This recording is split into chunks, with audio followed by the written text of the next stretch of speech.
Hello दोस्तों, एक बार फिर से स्वागत है आप सभी का डीएमआर स्टडी पॉइंट पर। दोस्तों आज हम प्रश्न 101 से स्टार्ट करेंगे और इससे पहले के 100 प्रश्न हम दो अलग अलग वीडियो में कवर कर चुके हैं। तो अगर आपने वो नहीं देखे हैं तो प्लेलिस्ट में जा करके देख सकते हैं। तो दोस्तों अगर आपने अभी तक चैनल को सब्सक्राइब नहीं किया है तो सब्सक्राइब कर लें, जिससे आगे भी आपको इसी प्रकार के यूज़फुल वीडियो मिलते रहेंगे। तो मैं हूँ दिलीप सुमन और स्टार्ट करते हैं। तो देखिए प्रश्न 101 है, कबीर परिचय के रचयिता हैं। ऑप्शन है अनंतदास, ऑप्शन बी है नावादास, ऑप्शन सी है धर्मदास और ऑप्शन डी है गोकुलनाथ। ठीक है, तो इसका सही आंसर हो जाएगा ऑप्शन नंबर ए। ठीक है, यानी कि अनंतदास। ठीक है, चलिए प्रश्न 102 है, उलटवासी का अर्थ है। प्रश्न इम्पोर्टेंट है, ध्यान रखिएगा दोस्तों। तो इसका ऑप्शन है एक प्रकार का काव्य छंद, ऑप्शन बी है किसी बात का उल्टा जवाब देना, ऑप्शन सी है विशिष्ट प्रतीकात्मक काव्य शैली और ऑप्शन डी है हठ योग साधना की विशेष पद्धति। ठीक है, तो 102 का ऑप्शन नंबर सी सही हो जाएगा दोस्तों, यानी कि विशिष्ट प्रतीकात्मक काव्य शैली। ठीक है, तो उलटवासी का क्या अर्थ है? विशिष्ट प्रतीकात्मक काव्य शैली, ध्यान रखिएगा। इसके बाद प्रश्न 103 है, कबीर की उलटवासियों का मुख्य उद्देश्य है। पहला ऑप्शन है रहस्यवाद का प्रदर्शन, ऑप्शन बी है काव्य चमत्कार युक्त कथन, ऑप्शन सी है जनमानस को प्रभावित करना और ऑप्शन डी है काव्य का मर्म समझने के लिए जिज्ञासा पैदा करना। ठीक है, तो इसका सही आंसर हो जाएगा ऑप्शन डी। ठीक है, यानी कि काव्य का मर्म समझने के लिए जिज्ञासा पैदा करना। ठीक है, तो ये उलटवासियों का मुख्य उद्देश्य है। ठीक, प्रश्न 104 देखते हैं, कबीर को बिना महाकाव्य लिखे महाकवि माना है। ठीक है, तो आपको बताना है कबीर को महाकवि किसने माना है। ठीक है, तो पंडित हजारी प्रसाद द्विवेदी ने, ऑप्शन बी है आचार्य रामचंद्र शुक्ल ने, ऑप्शन सी है डॉक्टर रामस्वरूप चतुर्वेदी ने और ऑप्शन डी है डॉक्टर रामकुमार वर्मा ने। ठीक है, तो इसका सही आंसर हो जाएगा ऑप्शन नंबर सी, यानी कि डॉक्टर रामस्वरूप चतुर्वेदी ने कबीर को महाकवि माना है। ठीक है, बिना काव्य लिखे महाकवि माना है। ठीक, प्रश्न 105 देखते हैं, दादू पंत पहले किस नाम से प्रसिद्ध था? अच्छा प्रश्न है, ध्यान रखिएगा। ऑप्शन है परम ब्रह्म संप्रदाय, ऑप्शन बी है अलग संप्रदाय, ऑप्शन सी है निर्गुणीय संप्रदाय और ऑप्शन डी है दादू संप्रदाय। तो 105 का ऑप्शन नंबर ए सही हो जाएगा, यानी कि परम ब्रह्म संप्रदाय। ठीक है, प्रश्न 106 है, धर्मदास का प्रसिद्ध ग्रंथ है। ऑप्शन ए है ज्ञान सागर, ऑप्शन बी है सुख निधान, ऑप्शन सी है अलकवाणी और ऑप्शन डी है हरडेवाणी। ठीक है, तो इसका ऑप्शन नंबर बी सही हो जाएगा दोस्तों, यानी कि सुख निधान। ठीक है, धर्मदास का प्रसिद्ध ग्रंथ कौन सा है? सुख निधान। प्रश्न 107 है, भक्ति काव्य का मूल कथ्य है। ठीक है, पहला ऑप्शन है अहंकार त्याग, ऑप्शन बी है आडंबरों का विरोध, ऑप्शन सी है गुरु महिमा और ऑप्शन डी है भक्ति। ठीक है, तो 107 का ऑप्शन डी सही हो जाएगा, यानी कि भक्ति काव्य का मूल कथ्य जो है भक्ति है। ठीक है, ध्यान रखिएगा। प्रश्न 108 है, संतों ने नारी के किस रूप की निंदा की है? तो पहला ऑप्शन है अशिक्षित, ऑप्शन बी है कामनी, ऑप्शन सी है पतिव्रता और ऑप्शन डी है संपूर्ण नारी जगत की। ठीक है, तो 108 का ऑप्शन बी सही हो जाएगा दोस्तों। ठीक है, प्रश्न 109 है, संत साधना का साहित्यिक रूप प्रारंभ हुआ है। ठीक है, तो पहला है काशी से, दूसरा है प्रयाग से और ऑप्शन सी है पंढरपुर से, ऑप्शन डी है उज्जैन से। ठीक है, तो 109 का ऑप्शन सी सही हो जाएगा दोस्तों, यानी कि पंढरपुर से संत साधना का साहित्यिक रूप प्रारंभ हुआ है। ध्यान रखिएगा। प्रश्न 110 है, सिख संप्रदाय के प्रवर्तक एवं प्रथम गुरु हैं। अच्छा प्रश्न है, महत्वपूर्ण प्रश्न है। पहला ऑप्शन है अर्जुन देव, ऑप्शन बी है गोविंद सिंह, ऑप्शन सी है अंगद सिंह और ऑप्शन डी है नानक देव।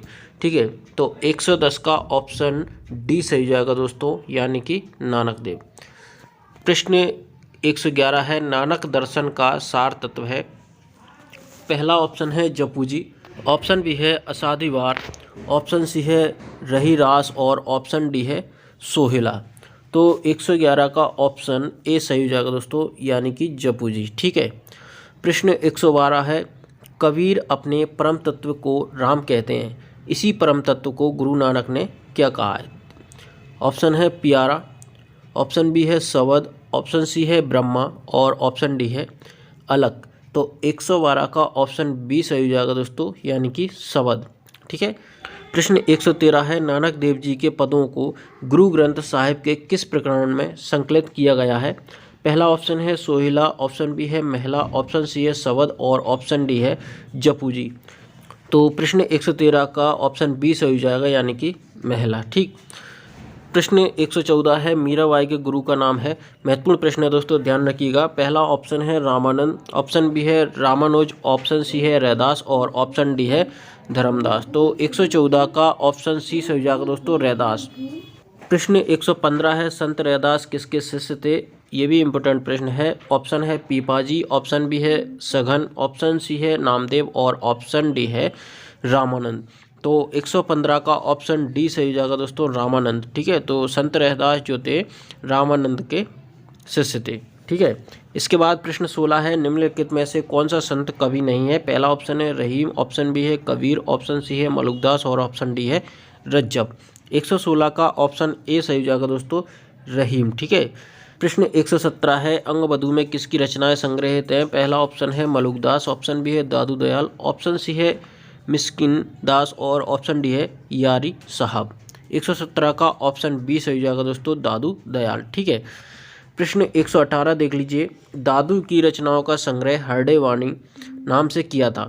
तो ऑप्शन है रज्जब और मलुकदास ने, ऑप्शन बी है यारी साहब और बुल्ला साहब ने, ऑप्शन सी है संत साहब और जगनदास ने, ऑप्शन डी है गरीबदास तथा मिस्किन दास ने। ठीक है, तो 118 का ऑप्शन सी सही हो जाएगा, यानी कि संत दास और जगनदास ने। ठीक है।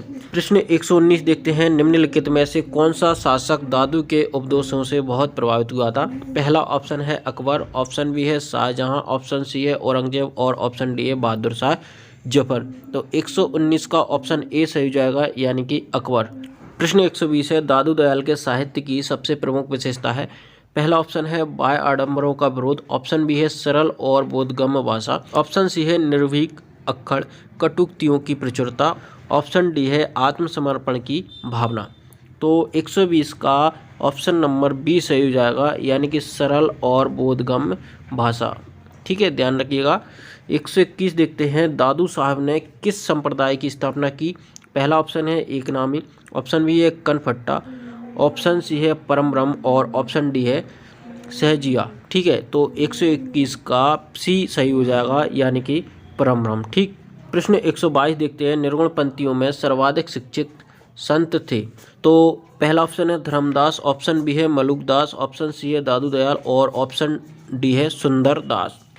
प्रश्न 122 का ऑप्शन डी सही हो जाएगा, यानी कि सुंदर दास जो थे सर्वाधिक शिक्षित संत थे। इम्पोर्टेंट प्रश्न है, ध्यान रखिएगा। 123 है, ज्ञान समुद्र और सुंदर विलास के रचयिता कौन है? महत्वपूर्ण प्रश्न है। तो ऑप्शन है सुंदरदास, ऑप्शन बी है दादू दयाल, ऑप्शन सी है जगजीवन साहब और ऑप्शन डी है नारायण दास। 123 का ऑप्शन ए सही हो जाएगा दोस्तों, सुंदरदास। तो सुंदरदास जो है ज्ञान समुद्र और सुंदर विलास के रचयिता, ध्यान रखिएगा। प्रश्न 124 है, मलुकदास की रचना में सर्वाधिक महत्वपूर्ण है। ऑप्शन है रतन खान, ऑप्शन बी है भक्त बच्चावली, ऑप्शन सी है भक्ति विवेक और ऑप्शन डी है ज्ञान बोध। तो 124 का ऑप्शन डी सही हो जाएगा दोस्तों, यानी कि ज्ञान बोध। ठीक है। प्रश्न 125 देखते हैं, दादू दयाल की शिष्य परंपरा के किस संत ने सत्यनामी संप्रदाय चलाया है? तो पहला ऑप्शन है जगजीवन दास, ऑप्शन बी है संत दास, ऑप्शन सी है जगन्नाथ दास और ऑप्शन डी है सुंदर दास। 125 का ऑप्शन ए सही हो जाएगा, यानी कि जगजीवन दास। ठीक है। 126 है, कबीर के बाद संत काव्य के पतन का प्रमुख कारण है। पहला ऑप्शन है अपना संप्रदाय स्थापित करने की प्रबल भावना, ऑप्शन बी है केवल रूढ़िगत बातें विधानों का वर्णन करने की प्रवृत्ति, ऑप्शन सी है कबीर के बाद अनेक छोटे छोटे संप्रदायों की स्थापना हुई जिसमें रचित साहित्य मात्र सांप्रदायिक होने के कारण साहित्यिक गुणों से शून्य रहा, ऑप्शन डी है सभी धर्मों का उपहास किया जाना। ठीक है, तो 126 का ऑप्शन नंबर सी सही हो जाएगा दोस्तों। ठीक है, ध्यान रखिएगा। प्रश्न 127 देखते हैं, भक्तिकालीन वह वीर काव्य कृति जिसमें राणा प्रताप का यशोगान हुआ है। पहला ऑप्शन है श्रीधरकृत रणमल, ऑप्शन बी है कुंभकर्ण रतन रासो और ऑप्शन सी है न्यायमत खां जॉन कृत क्याम खां रासो और ऑप्शन डी है दुरसाजी आड़ा कृत विरुद्ध छीतरी। ठीक है, तो 127 का ऑप्शन डी सही हो जाएगा। चलिए प्रश्न 128 है, तुम जिन जानो गीत है यह निज ब्रह्म विचार। तो आपको बताना है कि ये पंक्तियाँ किसकी हैं। ठीक है, पहला ऑप्शन है कबीर की, ऑप्शन बी है नानक, ऑप्शन सी है रामानंद और ऑप्शन डी है रामानुज। तो 128 का ऑप्शन ए सही हो जाएगा, यानी कि ये पंक्तियाँ किसकी हैं, कबीर की। अगला है प्रश्न 129, पाहन पूजे हरि मिले तो मैं पूजूं पहाड़। बताना है कि ये पंक्तियाँ किसकी है। पहला ऑप्शन है नामदेव, ऑप्शन बी है कबीर, ऑप्शन सी है नानक और ऑप्शन डी है दादू। 129 का ऑप्शन बी सही हो जाएगा दोस्तों, यानी कि कबीर। तो ये पंक्तियाँ किसकी है, कबीर की। बहुत महत्वपूर्ण पंक्तियाँ हैं। प्रश्न 130 है, मैं कहता हूँ आंखें देखी तू कहता है कागज लेकी। महत्वपूर्ण पंक्तियाँ हैं, इनको बताना है ये किसकी पंक्ति हैं। पहला ऑप्शन है रैदास, ऑप्शन बी है रज्जब, ऑप्शन सी है कबीर और ऑप्शन डी है यारी साहब। ठीक है, तो 130 का ऑप्शन सी सही हो जाएगा, यानी कि ये पंक्तियाँ किसकी हैं, कबीरदास जी की। ठीक है, इसके बाद प्रश्न अगला है, धरती बरसे अंबर भीजे बूझो बिरला कोई। ऑप्शन है मलुकदास, ऑप्शन बी है सुंदरदास, ऑप्शन सी है गरीबदास और ऑप्शन डी है कबीरदास। तो 131 का ऑप्शन डी सही हो जाएगा, ये पंक्तियाँ भी किसकी हैं, कबीरदास जी की है। ठीक है, चलिए प्रश्न 132 देखते हैं। तो आपको बताना है कि ये पंक्तियाँ किसकी हैं। रस गगन गुफा में अजर झरे। पहला ऑप्शन है कबीर साहब, ऑप्शन बी है यारी साहब, ऑप्शन सी है जगजीवन साहब और ऑप्शन डी है बुल्ला साहब। तो इसका सही आंसर हो जाएगा ऑप्शन नंबर ए। तो ये पंक्तियाँ भी किसकी हैं, कबीर साहब की हैं, ध्यान रखिएगा। इसके बाद प्रश्न 133 है, इसमें आपको बताना कि ये पंक्तियाँ किसकी हैं। जाको राके साहिया मार सके ना कोई। तो महत्वपूर्ण प्रश्न है।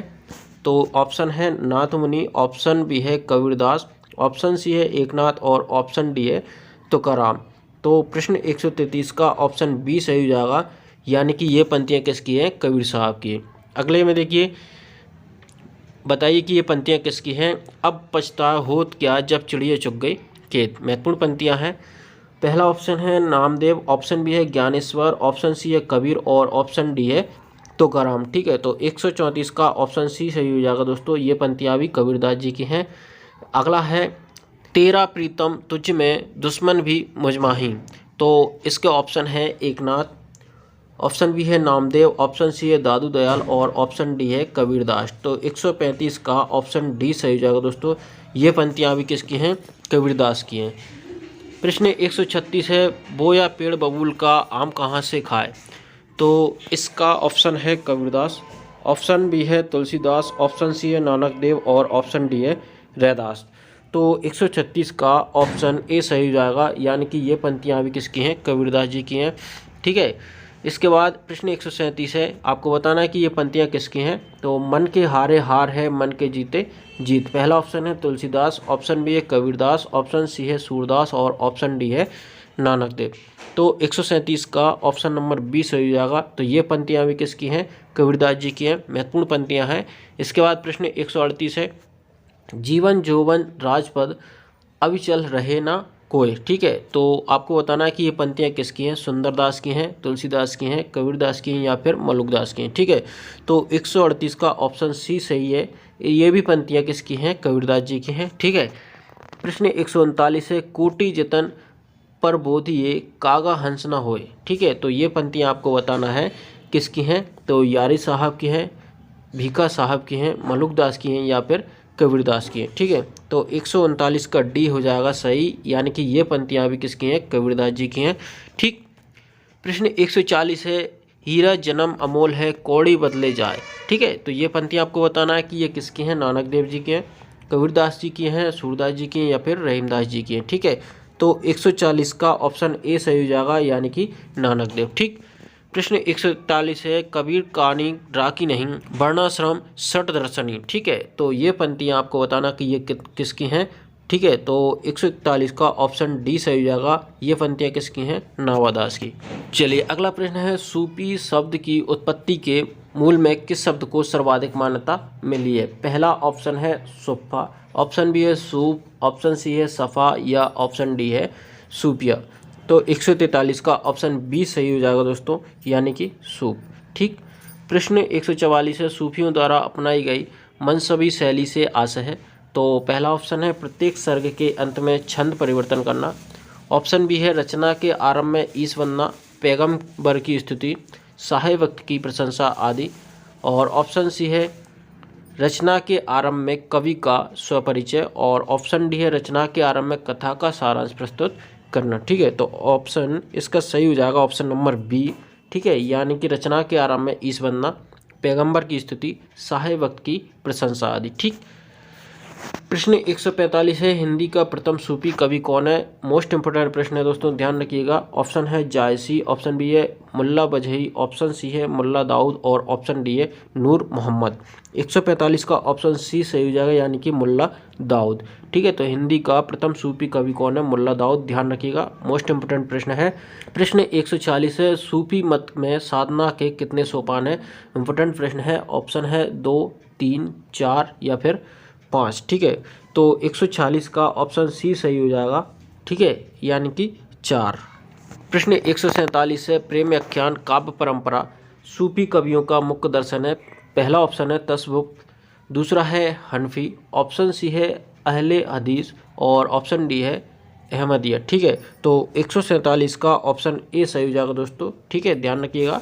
148 है अष्टचाप के किस भक्त कवि ने प्रेम आख्यान परंपरा का काव्य ग्रंथ लिखा है। पहला ऑप्शन है सूरदास, ऑप्शन बी है नंददास, ऑप्शन सी है कुम्भनदास और ऑप्शन डी है परमानंद दास। ठीक है, तो 148 का ऑप्शन बी सही हो जाएगा, यानी कि नंददास। प्रश्न 149 है सूफी साधकों में महिला संत है। पहला ऑप्शन है कमाली, ऑप्शन बी है रंगरेजन, ऑप्शन सी है राबिया और ऑप्शन डी है नफीसा। ठीक है, तो 149 का ऑप्शन सी सही हो जाएगा, यानी कि राबिया। और आज का अंतिम प्रश्न देखते हैं। प्रश्न नंबर 150 सूफी साधना के कितने संप्रदाय हैं।